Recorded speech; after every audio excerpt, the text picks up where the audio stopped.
Assalamualaikum warahmatullahi wabarakatuh. Yang terhormat kepada Bapak Ridho Solahur Rahman Emat selaku dosen pengampu mata kuliah pengantar sistem informasi serta teman-teman sekalian. Di sini kami dari kelompok 5 akan mempresentasikan hasil diskusi kami terkait dengan materi bab 13 sistem informasi yaitu yang berjudul Sistem Pendukung Keputusan. Kami yang beranggotakan 4 orang yaitu next. Saya Yeni Agustina, selanjutnya ada teman saya Ni Adelia Naraswari, kemudian ada rekan saya M. Tazali Nasrullah, dan yang terakhir ada Nathanael Siagian.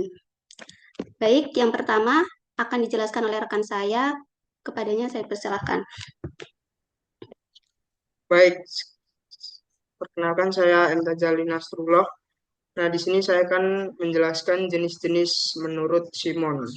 Nah, jadi di sini Simon mengklasifikasikan keputusan menjadi 3. Yang pertama ada keputusan terprogram. Nah, jadi keputusan terprogram adalah keputusan yang bersifat rutin, berulang, dan dapat ditangani dengan prosedur atau aturan yang telah ditentukan. Karena sifat yang terstruktur, putusan ini seringkali dapat diotomatisasi menggunakan sistem informasi. Contohnya, penggajian dan restock barang. Yang kedua ada keputusan tidak terprogram. Nah, jadi keputusan tidak terprogram adalah keputusan yang bersifat unik, kompleks, dan tidak memiliki prosedur standar dalam penyelesaiannya. Masalah semacam ini tidak terjadi secara rutin dan biasanya memerlukan intuisi, penilaian, serta kreativitas dalam proses pengambilan keputusannya. Contohnya ada ekspansi pasar dan merger. Yang terakhir ada kontinu keputusan. Nah, keputusan ini dikenal sebagai keputusan semi terstruktur. Jenis keputusan ini memiliki unsur terprogram dan tidak terprogram secara bersamaan. Next. Nah, selanjutnya ada 3 tujuan DSS. Yang pertama itu membantu menyelesaikan masalah semi struktur. Nah, jadi tujuan ini adalah menyelesaikan masalah yang bersifat semi struktur. Masalah semacam ini tidak bisa diselesaikan sepenuhnya menggunakan algoritma atau prosedur tetap karena sebagian dari masalahnya memerlukan penilaian subjektif. Yang kedua, mendukung bukan menggantikan manajer. Nah, jadi sistem ini dirancang untuk menjadi alat bantu yang memperkuat kemampuan berpikir dan analisis manusia dalam pengambilan keputusan.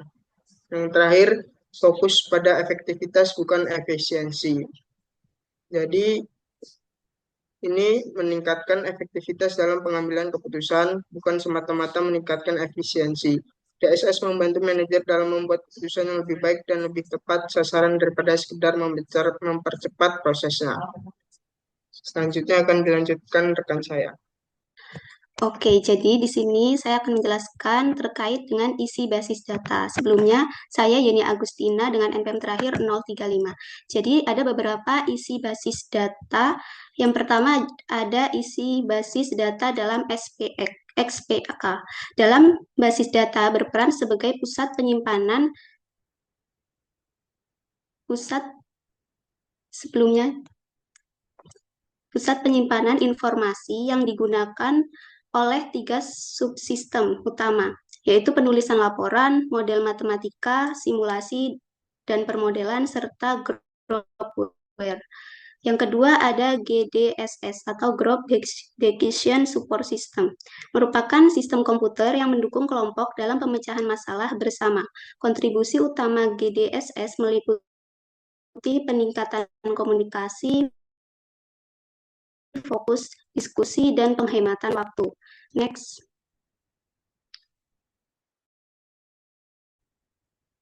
Where merupakan perangkat lunak pendukung kerja kelompok dengan fungsi utama seperti email, fax, pesan suara, dan akses internet. Kemudian yang keempat itu ada kecerdasan buatan atau AI dan sistem pakar. AI adalah usaha untuk membuat komputer berperilaku cerdas seperti manusia. Salah satu cabangnya, sistem pakar mengkodekan pengetahuan manusia ahli ke dalam bentuk heuristik.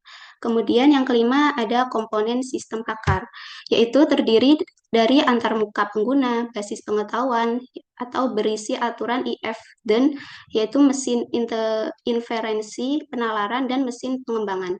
Next. Kemudian yang keenam, ada keunggulan sistem pakar.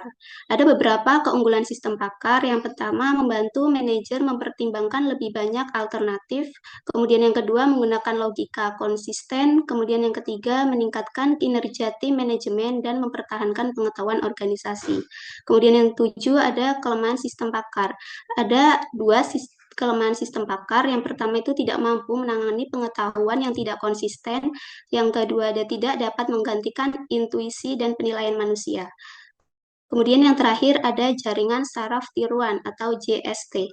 JST mensimulasikan cara kerja otak manusia dengan menggunakan neuron buatan belajar dari pengalaman atau pelatihan berulang dan memiliki potensi meniru intuisi manusia secara terbatas. Selanjutnya akan dijelaskan oleh rekan saya. Baik, selanjutnya adalah yaitu model sistem pakar. Model sistem pakar ini dibagi menjadi empat, yaitu yang pertama ada antarmuka pengguna. Antarmuka pengguna ini adalah bagian sistem pakar yang memungkinkan pengguna untuk berinteraksi dengan sistem. Antarmuka ini menjadi penghubung menjadi penghubung penting antara pengguna mesin pakar itu sendiri dan fungsinya yaitu menginput dan menyediakan solusi serta penjelasan terhadap pertanyaan atau masalah yang diajukan oleh pengguna. Yang kedua yaitu ada basis pengetahuan. Basis pengetahuan sendiri ini adalah tempat penyimpanan pengetahuan yang diperoleh dari pakar manusia. Basis pengetahuan inilah yang menjadi otak dari sistem pakar dalam memberikan solusi atas masalah. Komponennya yaitu ada tiga. Yang pertama yaitu deskripsi domain masalah, yang kedua aturan-aturan, dan yang terakhir jaringan aturan. Nah, yang ketiga yaitu mesin inferensi.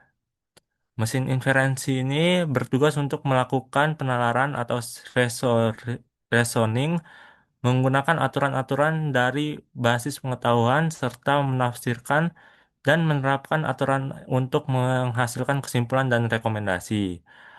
Ya, ada dua pendekatan yang digunakan dalam mesin inferensi, yaitu penalaran maju, dimulai dari fakta dan input, dan yang kedua yaitu penalaran mundur, dimulai dari tujuan dan bergerak ke belakang. Yang terakhir ada mesin pengembangan.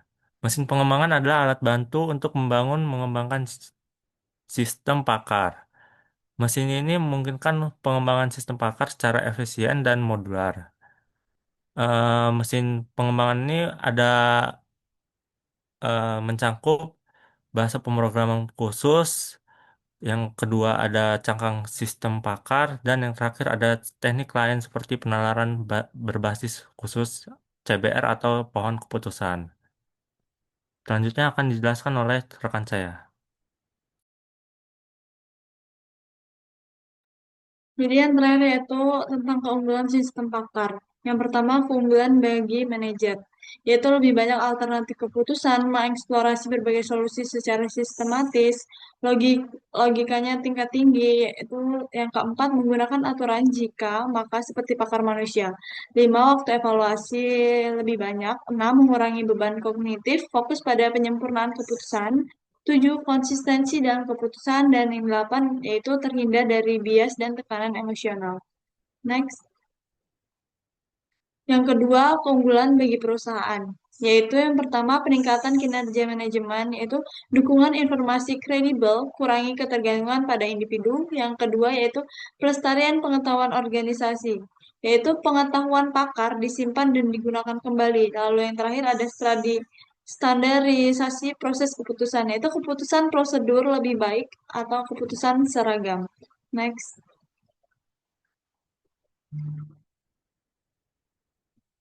Jadi, setelah kami berdiskusi, kami memperoleh kesimpulan yaitu penting untuk memahami bagaimana perangkat keras, perangkat lunak, dan perangkat intelektual berhubungan satu sama lain agar komputer dapat dioperasikan dengan sukses dan juga efisien. Ketiga elemen ini bekerja sama dengan baik sehingga memungkinkan kita menggunakan teknologi komputer untuk berbagai tugas.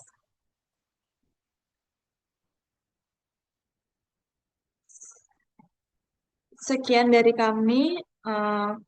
Terima kasih.